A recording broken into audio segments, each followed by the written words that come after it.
You've probably heard that motorcycle riders are happy because of the open road, the wind, the freedom of it all.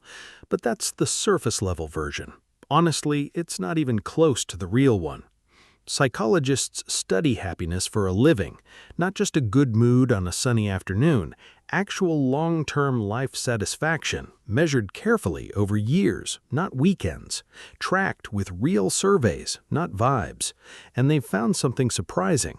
Writers consistently score higher on well-being scales, higher than people spending way more money chasing joy through vacations, shopping, and status symbols. That gap alone should stop you in your tracks. It certainly stopped the researchers who first measured it. The reasons have almost nothing to do with the bike itself. They have to do with flow, with awe, with connection and control, and one nervous system mechanism so powerful, researchers compare it to clinical therapy. That last one might surprise you the most. Stick around, because Reason 5 actually answers the question sitting right there on your screen. Reason 1. The flow state. Here's something most people get wrong about happiness. It doesn't come from comfort. It comes from total absorption, something that demands every ounce of your attention, nothing left over to spare. Psychologists call this a flow state. It's the same mental zone elite athletes chase for years. Most people never find it at all. They rarely find it on command, even when they're desperate for it. The moment a rider pulls onto the road, something shifts. Self-consciousness disappears almost instantly. The brain can't spare processing power to worry, not when the road demands everything right now, every second. Scrolling a phone doesn't produce this. Binge watching a show doesn't either. Your mind can wander while your eyes stay on the screen. Even a treadmill run rarely gets you there. Your body goes through the motions, your thoughts drift somewhere else completely, mile after mile. Riding shuts that wandering down almost immediately. Studies on flow link it to some of the highest happiness levels ever measured, higher than most people would ever guess, higher than most people even consider possible from a single hour on a bike. Ahead of relaxing on a beach, ahead of watching television, ahead of almost every passive form of leisure people chase their whole lives. That's the part most people get backwards. They assume happiness means doing less, slowing down, switching off completely. The research points the other way entirely, toward doing something hard enough to swallow your attention whole. Reason 2. The awe response. This next one shows up in nearly every rider's story. Ask any rider and you'll hear it. Somewhere on the long stretch of open road, something shifts. Staring at mountains, a wide-open sky from the seat of a bike, it's genuinely hard to put into words, even for riders who felt it 100 times. Psychologists call this response awe. It's a specific emotional state, triggered by encountering something vast, something your usual mental categories can't fully explain. Awe does something almost no other emotion does. It temporarily shrinks the sense of self. It quiets the mental chatter. Deadlines, bills, unfinished arguments, all of it fades, at least for a while. Researchers have linked awe to sharp boosts in life satisfaction, some of the sharpest ever measured in a lab, bigger boosts than most people would predict from a single moment. A car windshield filters most of this out. A plane window filters it out almost completely. It turns the whole sky into background scenery. A motorcycle puts a rider directly inside the moment. Nothing stands between him and the sky above. No glass, no roof, just weather, distance, and scale pressing in from every direction at once. That's exactly why so many riders describe a long solo ride as real meditation, the closest thing they've ever felt to it, without ever actually trying to meditate at all. Reason 3. Trust built through shared risk. Here's the part almost nobody talks about. It might be the most overlooked happiness factor there is.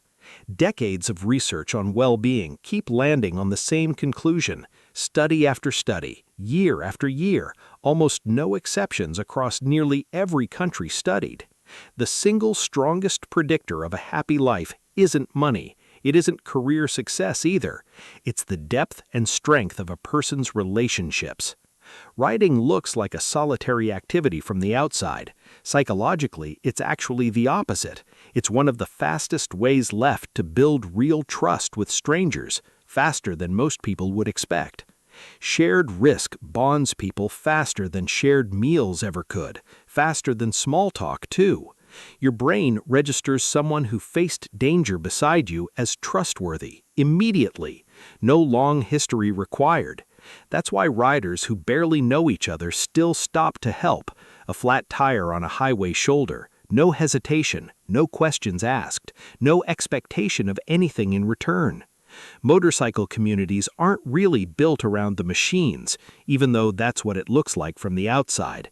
They're quietly rebuilding a kind of closeness, the kind that used to happen naturally, through neighborhoods, through shared work, through long-term community.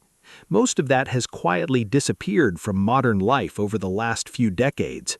Loneliness researchers have a term for what's been lost, and riders, almost by accident, keep finding their way back to it. Not through effort, just through miles logged side by side, with people they'll probably never fully know outside of a helmet and a highway. If any of this is starting to click for you, hit that like button right now. It genuinely helps this video reach people who need to hear it. We've still got 2 reasons left, including the biggest one of all. Stay with me for just a couple more minutes. Reason 4. Autonomy, competence, and connection. This next one comes from a well-known psychological framework. It explains what actually satisfies a human being long-term. It's called self-determination theory. It says lasting happiness depends on 3 needs: autonomy, competence, and genuine connection, all met at roughly the same time. Most modern jobs barely hit one of those on a good day, let alone all 3 at once. Riding hits all 3 at once every single time a rider gets on the bike. He's fully in control of every decision. That's autonomy. He's building a real physical skill with instant feedback. That's competence.